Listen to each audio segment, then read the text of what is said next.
আজকে তোমাদের শোনাব শরদিন্দু বন্দ্যোপাধ্যায়ের সদাশিবের আদিকাণ্ড। সদাশিবের 5টা গল্প আছে, এইটা দিয়ে আজকে শুরু করছি। আদিকাণ্ড, সদাশিবের আদিকাণ্ড। সদাশিব গায়ে টিকতে পারল না।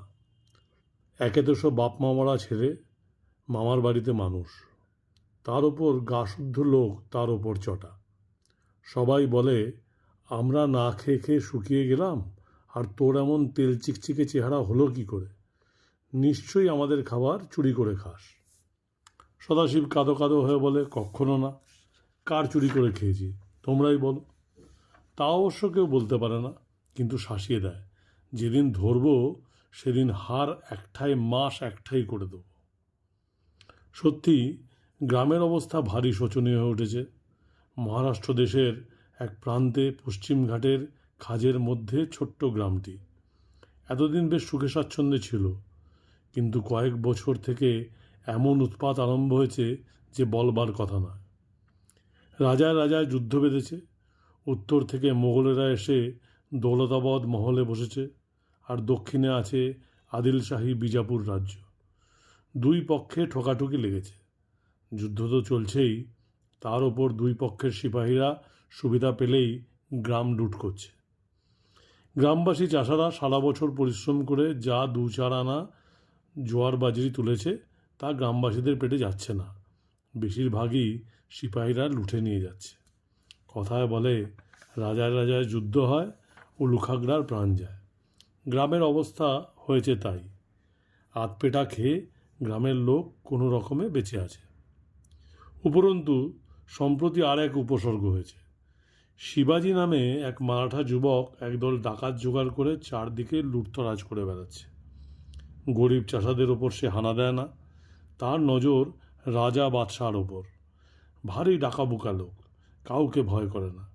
লোকে বলে শিবাজি নাকি মোগলদের তাড়িয়ে আর বিজেপুরি মুসলমানদের দমন করে মহারাষ্ট্র দেশে হিন্দু রাজ্য স্থাপন করতে চায়। কিন্তু তা কি পারবে শিবাজি? মোগলদের তাড়ানো কি সামান্য ডাকাতের কাজ? মাঝ থেকে দেশের লোকের দুর্দশা বেড়েই যাচ্ছে। কারোরই ঘরে অন্ন নেই, সকলেরই চেহারা কঙ্কালসার। কেবল সদাশিবের চেহারা ওরই মধ্যে একটু শ্বাসে জ্বলে। তার বয়স 17 কি 18 বছর, বেটে খাটো, কর্মঠ দেহ, চিকন শ্যাম গায়ের বর্ণ, মুখখানি ভালো মানুষের মতো। আচার আচরণও শান্তশিষ্ট, কিন্তু গায়ের সবাই তার শত্রু। সবাই ভাবে ছোড়া কোথা থেকে বেশি খাবার পায়। তার মামা সখারাম কিপটে মানুষ, সে নিজে না খেয়ে ভাগ্নেকে বেশি খেতে দেবে এ কথা বিশ্বাস করা যায় না। সবাই সদাশিবের ওপর নজর রাখে, কিন্তু কেউ কিছু ধরতে পারে না। তাদের খালি রাগ হয়। তারা জানে না যে গ্রামে সদাশিবের একটি বন্ধু আছে, যে নিজে সিকি পেটা খেয়ে নিজের খাবারের ভাগ সদাশিবকে দেয়। গায়ে কেবল ওই একটি মানুষ সদাশিবকে ভালোবাসে। একদিন গ্রীষ্মের বিকেলবেলা সদাশিবের মামা সখারাম বললেন, বাবা সদাশিব, তোমাকে আর আমি খেতে দিতে পারছি না, এবার তুমি নিজের রাস্তা দেখো। গায়ের বারোয়ারি বটতলায় 5 জন মাতব্বর উপস্থিত ছিলেন। তাদের সামনেই সখারাম কথাটা তুললেন। বোধহয় মাতব্বরদের সঙ্গে আগেই সলা পরামর্শ করে রেখেছিলেন। সদাশিব হা করে মামার মুখের পানে চেয়ে রইল। শেষে বলল, তুমি খেতে না দিলে আমি খাবো কি? গায়ের বুড়ো বিঠ্ঠেল পাটিল বললেন, তুমি জোয়ান হয়েছ, নিজে পরিশ্রম করে রোজগার করে খাবে, মামা তোমাকে কতদিন খাওয়াবে? সদাশিব বলল, আমি পরিশ্রম করতে সর্বদাই প্রস্তুত, তোমরা আমায় কাজ দাও। একজন মোড়ল হাত উল্টে বললেন, কাজ কোথায়? দেখছো না আমরা সবাই হাত গুটিয়ে বসে আছি? কার জন্যে চাষবাস করব? সিপাহীদের জন্যে? সদাশিব বলল, তবে আমি কি করব বলে দাও। বিঠ্ঠেল পাটিল খিচিয়ে উঠলেন, তা আমরা কি জানি? তোমাকে গায়ের কেউ চায় না, তুমি কালই যেখানে ইচ্ছা চলে যাও। সদাশিব ছল ছল চোখে সকলের পানে তাকাতে লাগল। বলল, কোথায় যাব? আমি যে কখনো গায়ের বাইরে যাইনি। একজন মাতব্বর বললেন, যাবার ভাবনা কি? মোগলদের দলে ভিড়ে পড়ো। তুমি তো আমাদের মতো রোগা পটকা নও, বেশ মোটা তাজা গাছ আছো, মোগলেরা লুফে নেবে।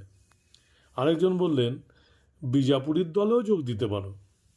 তৃতীয় মাতব্বর রসিকতা করে বললেন, সবচেয়ে ভালো তুমি শিবাজির ডাকাতের দলে জুটে যাও।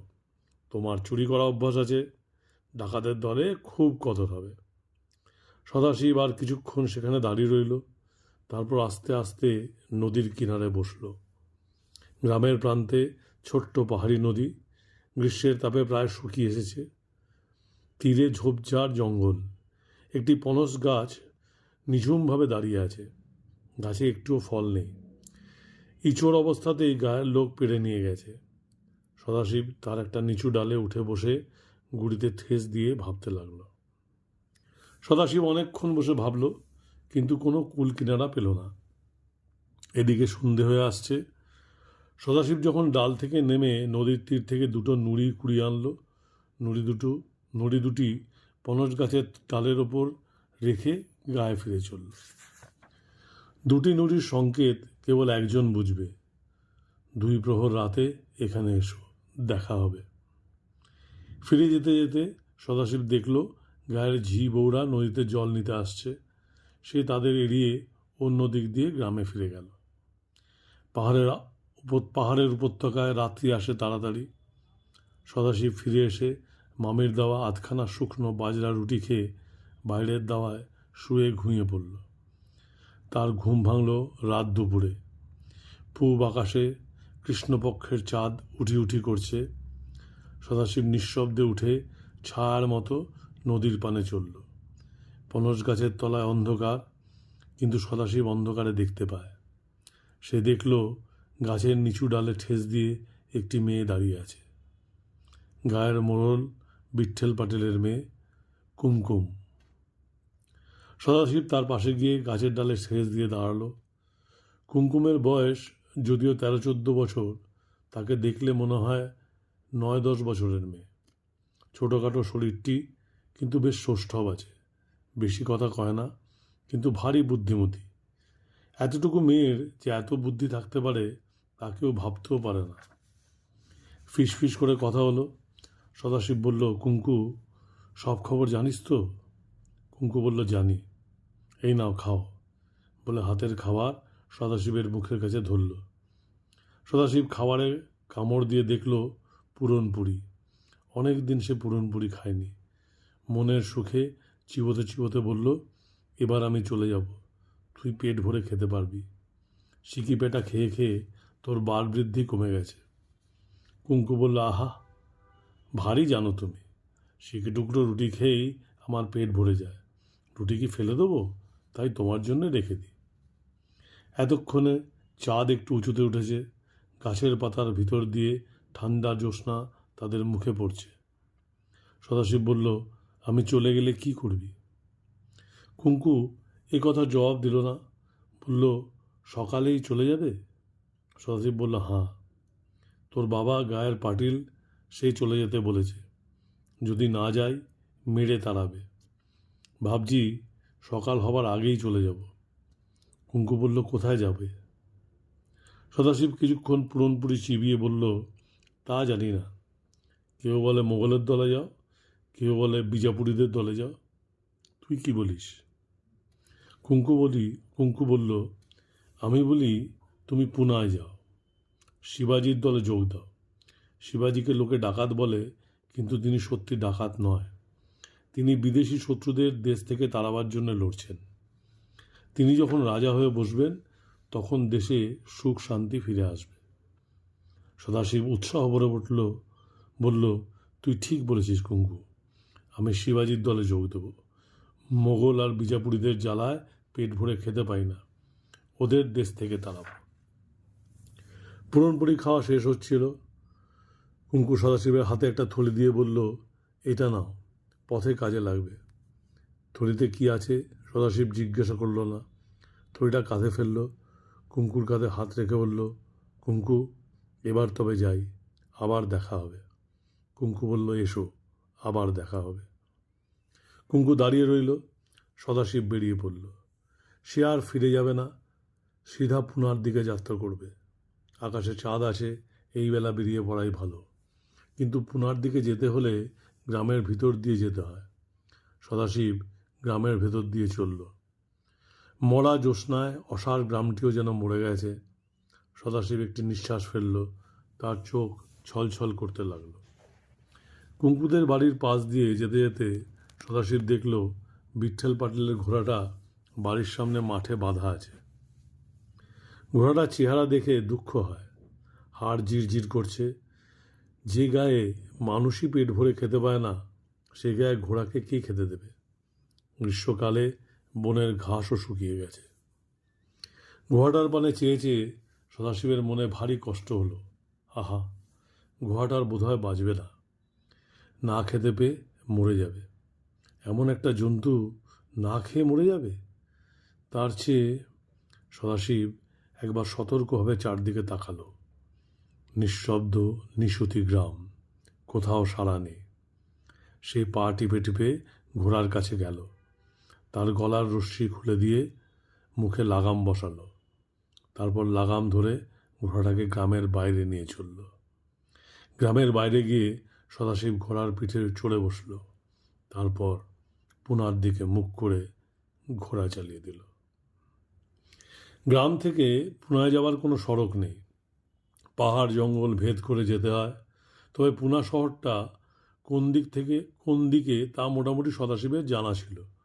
সে সেই দিকেই চলল। পাহাড়ের গুহায় জঙ্গলে অনেক হিংস্র জন্তু জানোয়ার আছে। দলবদ্ধ শিয়াল, দলবদ্ধ নেকড়ে, বুনো কুকুর, তরস, তরুক্ষ বা হায়নাকে এদেশে তরস বলে। কিন্তু সদাশিবের বরাত ভালো, সে জন্তু জানোয়ারের পাল্লায় পড়ল না। জানোয়াররা বোধহয় অন্যদিকে শিকারে বেরিয়েছে। ক্রমে সকাল হলো, চাঁদ ফ্যাকাশে হয়ে মিলিয়ে গেল, সূর্য উঠল। পাহাড়ি অঞ্চলে গ্রীষ্মকালেও রাত্রিবেলা ঠান্ডা থাকে, দিনে গরম। সূর্য যত উঁচুতে ওঠে গরমও তত বাড়তে থাকে। সদাশিবের ঘোড়াটা অনাহারে শীর্ণ, তবু সে পাহাড়ি ঘোড়া। সদাশিবকে পিঠে নিয়ে পাহাড় ভেঙে চলেছে। কখনো চড়াই, কখনো উতরাই, একের পর এক ঘাট আর উপত্যকা। দেখলে মনে হয় সমুদ্রের উত্তাল ঢেউ হঠাৎ জমাট বেঁধে পাথর হয়ে গেছে। কোথাও জনমানব নেই, গ্রামের চিহ্ন নেই। একেবার উপত্যকায় নেমে সদাশিব দেখল ছোট্ট উপত্যকা, নাবাল কোণে ঝর্ণার জল জমেছে। গ্রীষ্মের তাপে একেবারে শুকিয়ে যায়নি। ঘোড়াটাও দেখতে পেয়েছিল। সে বলগার ইঙ্গিত পাওয়ার আগেই সেই দিকে ছুটল। ছোট্ট ডোবার মতো জলাশয়, তাকে ঘিরে সবুজ ঘাসের পাড়। সদাশিব ঘোড়া ছেড়ে দিয়ে অঞ্জলি ভরে জল খেল। ঘোড়াটাও চো চো করে খুব খানিকটা জল খেয়ে কচি ঘাস খেতে লাগলো। কিছু দূর গিয়ে একটা পাথরের চাই উঁচু হয়ে একটা ছায়া করেছিল। সদাশিব সেই ছায়া গিয়ে বসল। কুঙ্কু থলিতে কি দিয়েছে এখনো দেখা হয়নি। থলিতে বেশি কিছু নেই, কয়েক মুঠো ভুট্টার দানা, মোটা মোটা দুটো বাজরি রুটি আর একটা বজ্রের মতো কঠিন মুগের লাড়ু। সদাশিব খাবার জিনিসগুলো স্নেহ করে নিরীক্ষণ করতে করতে ভাবল, কুঙ্কু যা খাবার দিয়েছে তাতে একদিন কেন, দুদিন চলে যাবে। সে কল্পনার চোখে দেখতে পেল গ্রামে এতক্ষণে কি হচ্ছে। পাটিলের ঘোড়া অদৃশ্য হওয়া নিশ্চয়ই খুব হইচই পড়ে গেছে। সদাশিবের মুখে হাসি ফুটে উঠল। সে এক মুঠো ভুট্টার দানা খেয়ে আবার পেট ভরে জল খেল। তারপর ঘোড়ায় চড়ে আবার চলল। ঘোড়াটাও ইতিমধ্যে বেশ খানিকটা ঘাস খেয়ে নিয়েছে। দুপুরবেলা সদাশিব এক পাহাড়ের ডগায় উঠে ঘোড়া দাঁড় করালো। চারদিকে চেয়ে দেখল সূর্যের খড় তাপে আকাশ বাতাস যেন ঝিমিয়ে পড়েছে। দূরে অনেকগুলো পাহাড়ের পরপারে একটা দুর্গের চূড়া দেখা যাচ্ছে। কোন দুর্গ বলা যায় না। মহারাষ্ট্র দেশের পাহাড় পর্বতের খাজে খাজে কত দুর্গ আছে। কোনটা বিজাপুরের দখলে, কোনটা মোগলদের দখলে, আবার কোনোটা শিবাজি ছলে বলে দখল করে নিয়েছেন। এই দুর্গটা কার দখলে তা না জেনে ওদিকে যাওয়া নিরাপদ নয়। তাছাড়া ওখানে যেতে হলে কোন পথে কত পাহাড় ঘুরে যেতে হবে তা কে জানে। তার চেয়ে নাকের সোজা চলাই ভালো। সারাদিন সদাশিব চলল। খিদে পেলে ঘোড়ার পিঠে বসে বসেই কিছু খেয়ে নিল। অবশেষে সূর্য যখন পাটে বসতে যাচ্ছে এমন সময় সে একটা নতুন উপত্যকায় পৌঁছল। বেশ বড় উপত্যকা, অনেক গাছপালা, মাঝখান দিয়ে একটা সরু নদী বয়ে গেছে। সদাশিব ভাবল, পুনার কাছাকাছি পৌঁছে গেছি, হয়তো মানুষের দেখা পাবো। তা যদি নাও পাই, এখানে রাত কাটানো শক্ত হবে না, অনেক বড় বড় গাছ আছে। উপত্যকায় নেমে এসে সদাশিব কিন্তু জনমানুষ দেখতে পেল না। আগে এখানে গ্রাম ছিল, এখন নদীর পাড়ে ছাইয়ের একটা চক্র তারই সাক্ষী দিচ্ছে। গ্রামবাসীরা শত্রুর আক্রমণে মরেছে, যারা পেরেছে পালিয়েছে। শত্রু গ্রাম লুট করে ঘরে আগুন দিয়ে চলে গেছে। নদীর পাড় থেকে জলের ধার দিয়ে সদাশিব ঘোড়া থেকে নামল। ঘোড়ার লাগাম খুলে সামনের পা ছেদে দিয়ে ছেড়ে দিল। নদীর ধারে কচি ঘাস আছে, ঘোড়া তাই খাবে, কিন্তু বেশি দূর পালাতে পারবে না। তারপর সে জলের ধারে পথের ওপর বসে পেট ভরে খাবার খেল। থলি প্রায় খালি হয়ে গেল, শুধু মুগের লাড্ডুটা যে কালকের জন্য রেখে দিল। কাল লোকালয়ে পৌঁছতে পারবে কিনা বলা যায় না, কিছু রসদ থাকা ভালো। খাওয়া শেষ করে সদাশিব গাছ খুঁজতে বেরোলো। রাত্রে মাটিতে শোয়া চলবে না, নেকড়ে তরস আছে। গাছে উঠে রাত কাটানোই সবচেয়ে নিরাপদ। নদী থেকে খানিকটা দূরে একটা প্রকাণ্ড গাছ রয়েছে, বুনো জাম গাছ। গাছের ডালে ডালে থোকা থোকা কালো ফল রয়েছে। গাছের তলায় ঝরে পড়ে পাকা জাম বিষিয়ে আছে। সদাশিব দেখল, এই গাছটাই উপত্যকার মধ্যে সবচেয়ে বড় গাছ। এত বড় গাছ আর একটাও নেই। সদাশিব আর দ্বিধা করল না, সে গাছে উঠে পড়ল। মাটি থেকে 15 হাত উঁচুতে একটা জুৎসই ডালে বসে অন্য একটি ডাল ভালো করে জড়িয়ে নিয়ে সে চোখ বুজল। দিনের আলো ফুরিয়ে আসছে। সদাশিবের শরীরে সারা দিনের ক্লান্তি। অল্পক্ষণের মধ্যেই সে ঘুমিয়ে পড়ল। হঠাৎ ঘুম ভেঙে গেল, মানুষের গলার আওয়াজ। সদাশিব চোখ খুলে দেখল আকাশে চাঁদ উঠেছে। নিচের দিকে তাকিয়ে দেখল দুজন লোক গাছতলায় দাঁড়িয়ে আছে। তাদের মুখ চোখ কিছুই দেখা যাচ্ছে না, কিন্তু তাদের সাজ পোশাক সৈনিকদের মতো, হাতে বল্লম। সদাশিব নিশ্চল হয়ে শুনতে লাগলো তারা নিজেদের মধ্যে কথা কইছে। একজন বলল, এসো মিয়া, এই গাছতলায় পোতা যাক। দ্বিতীয় বক্তা বলল, এই গাছের তলায় কেন? অন্য গাছ কী দোষ করেছে? প্রথম ব্যক্তি বলল, বুঝলে না, এই গাছটা এখানকার সবচেয়ে বড় গাছ। পরে যখন আমরা মাল উদ্ধার করতে আসব, তখন খুঁজে বেড়াতে হবে না। জানা থাকবে যে গাছটা সবচেয়ে বড় তার তলাতেই মাল পোতা আছে। তা বটে, বেশ, তাহলে এখানেই গর্ত খোঁড়া হোক। দুজনে বল্লমের ফলা দিয়ে মাটি খুঁড়তে লাগলো। তারা মারাঠি ভাষায় কথা বলছিল, তাই সদাশিব বুঝল ওরা মোগল নয়, বিজাপুরি দলের মুসলমান সিপাহী। তারা মাটি খুঁড়তে খুঁড়তে কথাবার্তা বলতে লাগলো। পাথুরে মাটি সহজে খোঁড়া যায় না, একজন ক্লান্ত হয়তো অন্যজন করে। সদাশিব গাছের ওপর বসে তাদের কথা শুনতে শুনতে ব্যাপারটা আন্দাজ করে নিল। বিজাপুরীদের একটা দুর্গ থেকে আরেকটা দুর্গে খাজনা যাচ্ছিল। সঙ্গে 50 জন রক্ষী ছিল। ডাকাতের ভয়ে দিনের বেলা মাল চালান হয় না, রাত্রে হয়। আর সন্ধ্যাবেলায় এরা দুটো গরুর গাড়িতে মোহর আর টাকা চাপিয়ে দুর্গ থেকে যাত্রা করেছিল। আশা করেছিল ভোর হবার আগেই দুর্গে পৌঁছে যাবে।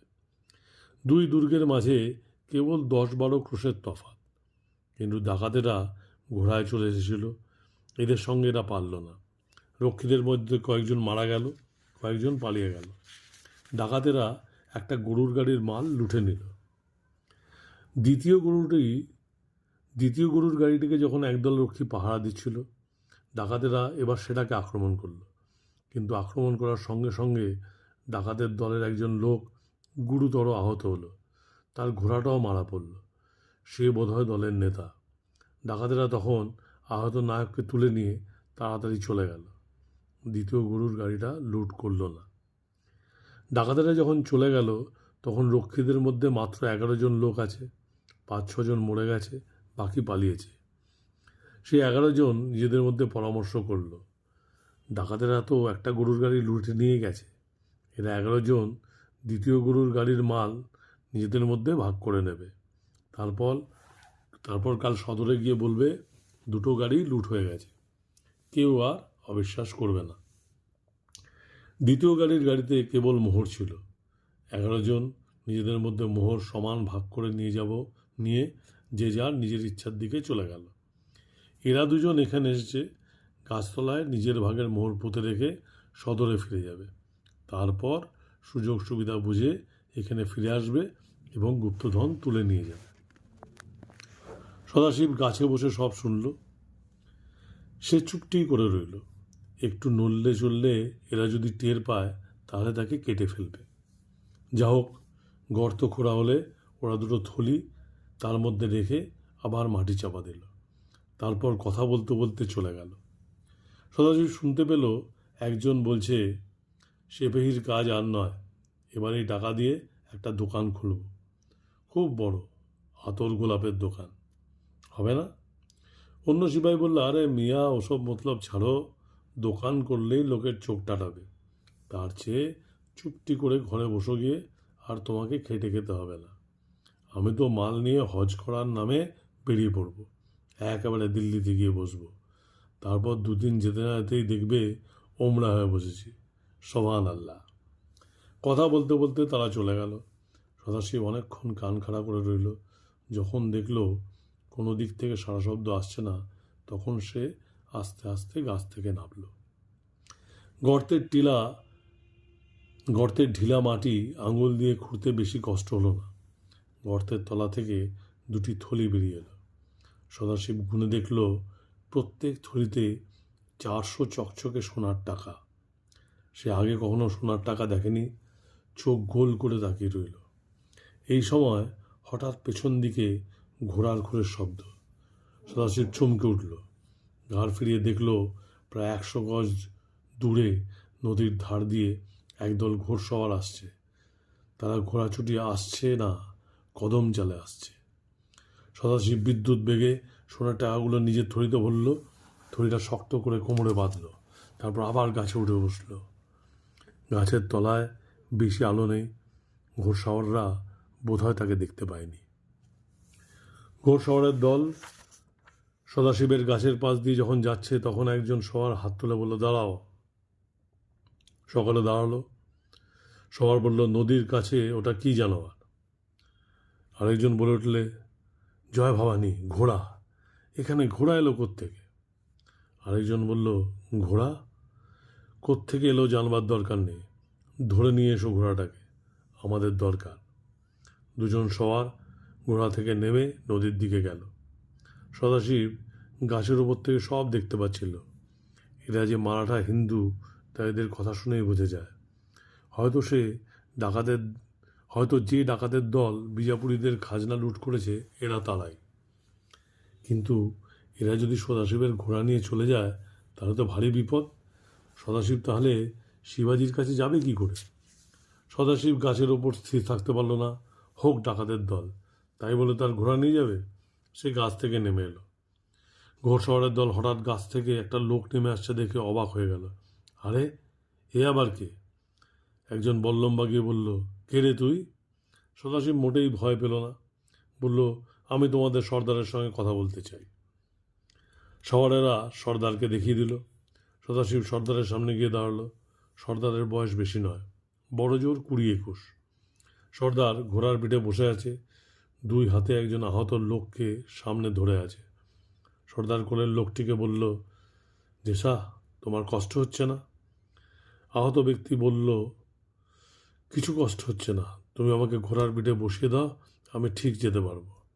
এই সময় 2 জন সওয়ার সদাশিবের ঘোড়াটাকে এনে সর্দারের সামনে হাজির করল। তারা ঘোড়ায় ছাদন দড়ি খুলে মুখে লাগাম লাগিয়েছে। সর্দার চোখ তুলল। প্রথমেই সদাশিবের ওপর তার নজর পড়ল। সর্দার বলল, তুমি কে? আমার নাম সদাশিব। তোমরা আমার ঘোড়া ধরেছ কেন? সর্দার বলল, ঘোড়ার মালিক তুমি? তোমার বাড়ি কোথায়? আমার বাড়ি ডোঙরপুরে। ডোঙরপুরে? সে তো এখান থেকে অনেক দূর, তুমি গ্রাম থেকে এত দূরে এলে কি করে? আমি শিবাজির সঙ্গে দেখা করতে যাচ্ছি। সর্দার কিছুক্ষণ সন্দিগ্ধভাবে সদাশিবের পানে চেয়ে রইল। তাই নাকি? শিবাজির সঙ্গে তোমার কি দরকার? আমি শিবাজির অধীনে যুদ্ধ করব। সর্দার এবার হাসল, বলল, তা বেশ, আমরাও শিবাজির দলের লোক। তুমি আমাদের সঙ্গেই এসো না। যেতে পারি, কিন্তু আমার ঘোড়া? তোমার ঘোড়াটা আমাদের একটু দরকার আছে। দেখতে পাচ্ছ, আমাদের দলের একজন জখম হয়েছে, ওর ঘোড়াটা মরে গেছে, তাই ওকে কোলে করে নিয়ে যাচ্ছি। তোমার ঘোড়াটা পেলে ওকে তার পিঠে বসিয়ে দেবো। কেমন, দেবে তোমার ঘোড়া? গড়ে পৌঁছে তুমি তোমার ঘোড়া আবার ফেরত পাবে। সর্দারের কথা বলার ভঙ্গি এত মিষ্টি যে না বলা যায় না। সদাশিব রাজি হলো, বলল, কিন্তু আমি যাব কি করে? সর্দার বলল, তোমাকে আমি নিজের ঘোড়ায় তুলে নেব। আমার ঘোড়াটা মজবুত আছে, দুজনের ভার বইতে পারবে। তখন কয়েকজন সওয়ার ধরাধরি করে আহত লোকটিকে সর্দারের ঘোড়া থেকে নামিয়ে সদাশিবের ঘোড়ার পিঠে বসিয়ে দিল। সদাশিব সর্দারের পিছনে ঘোড়ার পিঠে বসল। ঘোড়সওয়ারের দল আবার আস্তে আস্তে চলতে আরম্ভ করল। চলতে চলতে সদাশিব লক্ষ্য করল, সর্দার ছাড়া অন্য সব সওয়ারের ঘোড়ার দুপাশ দিয়ে লম্বা লম্বা ঝালা ঝুলছে। দেখলেই বোঝা যায় ছালার ভেতরে ভারী মাল আছে। সদাশিবের মনে আর সন্দেহ রইল না যে এরাই বিজাপুরীদের খাজনা লুট করেছে। সঙ্গে একজন আহত লোক রয়েছে, সবই মিলে যাচ্ছে। সওয়ারের দল আবছা জ্যোৎস্না উপত্যকার ভেতর দিয়ে লম্বালম্বি চলল। সদাশিব দেখল, এরা পাহাড়ের পিঠ বেয়ে বেশি উঠছে না। এক উপত্যকা থেকে অন্য উপত্যকায় যাওয়ার গুপ্ত পথ কোথায় আছে এরা সব অন্ধিসন্ধি জানে। সেই সব সোজা রাস্তা দিয়েই যাচ্ছে। চলতে চলতে সর্দারের সঙ্গে সদাশিবের দু চারটে কথা হলো। সর্দার প্রশ্ন করল, তুমি গ্রাম থেকে চলে এলে কেন? সদাশিব সরলভাবে বলল, মামা তাড়িয়ে দিয়েছে। তারপর গ্রামের অবস্থা বর্ণনা করল। শুনে সর্দার বলল, মারাঠা দেশের সর্বত্রই এই অবস্থা। মোগলদের তাড়াতে না পারলে দেশের অবস্থা ফিরবে না। সদাশিব প্রশ্ন করল, তোমরা এত রাত্রে কোথায় গিয়েছিলে? সর্দার বলল, তুমি যখন শিবাজির দলে যোগ দিতে যাচ্ছ তখন তোমাকে বলতে দোষ নেই। আমরা বিজাপুরীদের খাজনা লুটতে গিয়েছিলাম। কিছুক্ষণ কোনো কথা হলো না। সদাশিবের কোমরে যে লুঠের মোহর বাঁধা ছিল তা সে বলল না। সর্দারকে বলে কি হবে? বলতে হয় একেবারে শিবাজিকে বলবে। সদাশিব এবার প্রশ্ন করল, তোমরা এখন কোথায় যাচ্ছ? সর্দার বলল, আমরা তোরনা দুর্গে যাচ্ছি। কিন্তু শিবাজি তো পুনায় থাকেন। এখন তোরনা দুর্গে আছেন। তোরনা দুর্গ কি শিবাজির? কিছুদিন আগে বিজাপুরীদের ছিল, এখন শিবাজির। শিবাজি ভারী বীর না? শিবাজির দলে সবাই বীর। তুমি শিবাজির দলে যোগ দিতে যাচ্ছ, তোমাকেও বীর হতে হবে। সদাশিব মারাঠা ছেলে, তার শরীরে ভয় ডর নেই। সে সহজভাবে বলল, হব। ওরা যখন তোরনা দুর্গে গিয়ে পৌঁছল তখন পূবের আকাশ লাল হয়ে উঠেছে। উঁচু টিলার ওপর দুর্গ, লোহার দরজা। দুজন সওয়ার বল্লমের কুতো দিয়ে দরজায় ঘা দিল। হর হর মহাদেব। অমনি দরজা খুলে গেল। সকলে দুর্গে প্রবেশ করল। প্রথমেই আহত লোকটিকে ঘোড়া থেকে নামিয়ে সর্দার এবং আরও কয়েকজন দুর্গের লোক ঘরের ভেতরের দিকে চলে গেল। দুর্গের অঙ্গন ঘিরে ঘরের সারি। মানুষ থাকার ঘর, রান্নাঘর, আস্তাবল সব আছে। সওয়ারেরা ঘোড়া থেকে নেমে ঘোড়ার রাজ ধরে আস্তাবলে নিয়ে গেল। সদাশিব একলা দাঁড়িয়ে দাঁড়িয়ে দেখতে লাগলো। দুর্গে আরও অনেক লোক আছে, দু চারজন স্ত্রীলোকও আছে। সকলেই কাজে ব্যস্ত। কেউ কুয়ো থেকে জল তুলছে, কেউ কাঠ ফাড়ছে, কেউ তলোয়ার শান দিচ্ছে, কেউ ঘোড়া দলাই মলাই করছে। মেয়েরা এক জায়গায় বসে জাতা ঘুরিয়ে জোয়ার বাজরি পিষছে। সকলেই কাজ করছে। যে সওয়ারেরা ডাকাতি করতে গিয়েছিল তারা একবার আস্তাবল থেকে বেরিয়ে এলো। প্রত্যেকের কাঁধে দুটি করে ছালা। তারা ছালাগুলিকে অঙ্গনের মাঝখানে জমা করল। তারপর একজন বয়স্ক কর্মচারী ঘর থেকে বেরিয়ে এলেন। ইনি বোধহয় শিবাজির খাজাঞ্চি। বড় বড় পাকা গোঁফ, পাকা গালপাট্টা, মাথায় নাক তোলা পাগড়ি টুপি। ইনি এসে ছালা উজাড় করে পাথরের মেঝের ওপর টাকা ঢাললেন, স্তূপাকার রূপোর টাকা। সেকালে টাকাকে হন বলতো, 1 হন 4 টাকার সমান। খাজানজি গুনে গুনে হন দুভাগ করলেন, সকলে ঘিরে দেখতে লাগলো আর নিজেদের মধ্যে রঙ্গ তামাশা করতে লাগলো। সদাশিব একটু দূরে দাঁড়িয়ে দেখল। টাকা দুভাগ করে খাজানজি প্রথমে 1 ভাগ ধামায় ভরে তোষাখানায় রেখে এলো। এটা শিবাজির অংশ। তারপর বাকি যারা যারা সঙ্গে ছিল তাদের ভাগ বাটোয়ারা শুরু হলো। 40 জন জওয়ান লুট করতে গিয়েছিল, টাকা সমান 40 ভাগ হলো। প্রত্যেক ভাগে পড়ল 180 হন। সবাই নিজের নিজের ভাগ নিয়ে চলে গেল। সদাশিব চমৎকৃত হয়ে গিয়েছিল। কি মজার এদের জীবন! দলে যোগ দেওয়ার জন্যে তার প্রাণটা ছটফট করতে লাগলো। এই সময় একজন বল্লমধারী এসে বলল, তোমার নাম সদাশিব? এসো, শিবাজি তোমার সঙ্গে দেখা করবেন। সদাশিব সঙ্গে সঙ্গে চলল। না জানি শিবাজি কেমন লোক, তিনি কি আমাকে নেবেন? যদি বলেন তোমার বয়স কম, তুমি যুদ্ধ করতে পারবে না। একটি বড় ঘর, পাথরের মেঝে, পাথরের দেয়াল, সরু সরু 2টি জানলা দিয়ে দুর্গের বাইরে দেখা যায়। শিবাজি ঘরের মাঝখানে দাঁড়িয়ে আছেন। হেসে বললেন, এসো সদাশিব। সদাশিব হা করে চেয়ে রইল। যে সর্দারের সঙ্গে এক ঘোড়া এসে চড়ে এসেছে সেই শিবাজি। এত কম বয়স, এই বয়সে সমস্ত দেশে সাড়া জাগিয়ে তুলেছে। সে অবাক হয়ে বলল, তুমি শিবাজি? শিবাজি বললেন, তুমি ভারী আশ্চর্য হয়ে গেছো দেখছি। হ্যাঁ, আমি শিবাজি।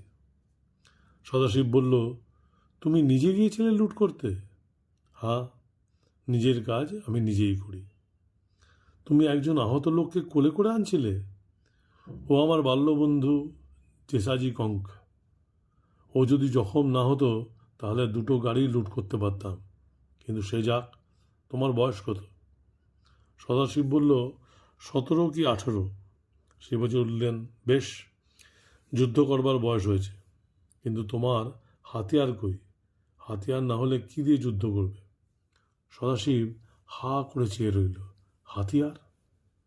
শিবাজি বলল, হ্যাঁ, তলোয়ার, বল্লম, সাঁজোয়া, এসব না হলে কি যুদ্ধ করা যায়? সদাশিব নিরাশ কণ্ঠে বলল, এসব তো আমার কিছু নেই। শিবাজি বললেন, যারা আমার দলে যুদ্ধ করতে আসে তারা নিজের ঘোড়া আর হাতিয়ার নিয়ে আসে। এখনও সৈন্যদের ঘোড়া আর হাতিয়ার দেওয়ার ক্ষমতা আমার হয়নি। যখন হবে তখন দেব। তোমার ঘোড়া আছে কিন্তু হাতিয়ার নেই। এই অবস্থায় কি করা যেতে পারে? হঠাৎ সদাশিবের মনে পড়ে গেল। এতক্ষণ তার মনেই ছিল না যে তার কোমরের থলির মধ্যে সোনার টাকা আছে। সে লাফিয়ে উঠে বলল, আমার টাকা আছে, সোনার টাকা। এই বলে কোমর থেকে থলি খুলে শিবাজির পায়ের কাছে সব মোহর ঢেলে দিয়ে বলল, রাও, এই নাও আমার ভেট, আমাকে তোমার দলে ভর্তি করে নাও। এবার শিবাজি অবাক হয়ে চেয়ে রইলেন। শেষে বললেন, এত মোহর তুমি কোথায় পেলে?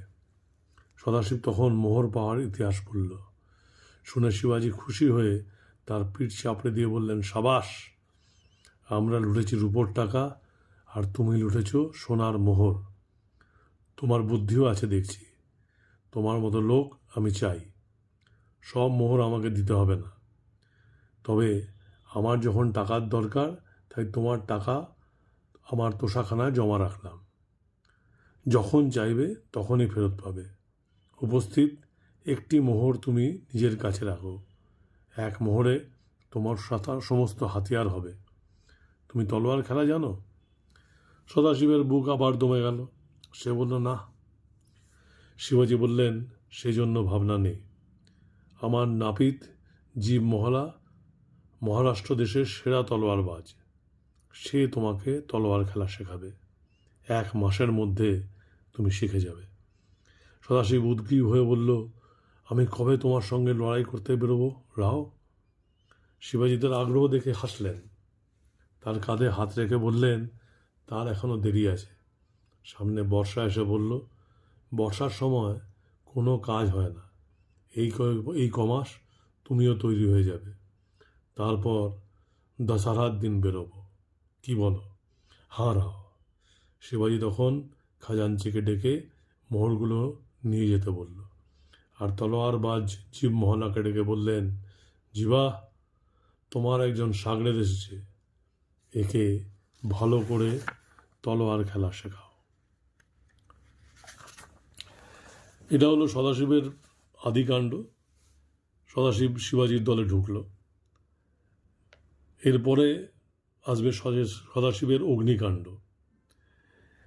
ছোটবেলায় যখন এই গল্পগুলো পড়তাম তখন চোখের সামনে ভাসত এই ঘটনাগুলোকে, সেটাই একটা বিরাট প্রাপ্তি ছিল।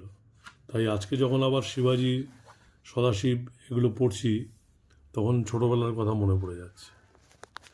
ঠিক আছে, এরপরে আসবো সদাশিবের অগ্নিকাণ্ড নিয়ে। ততক্ষণ অবধি রাখছি।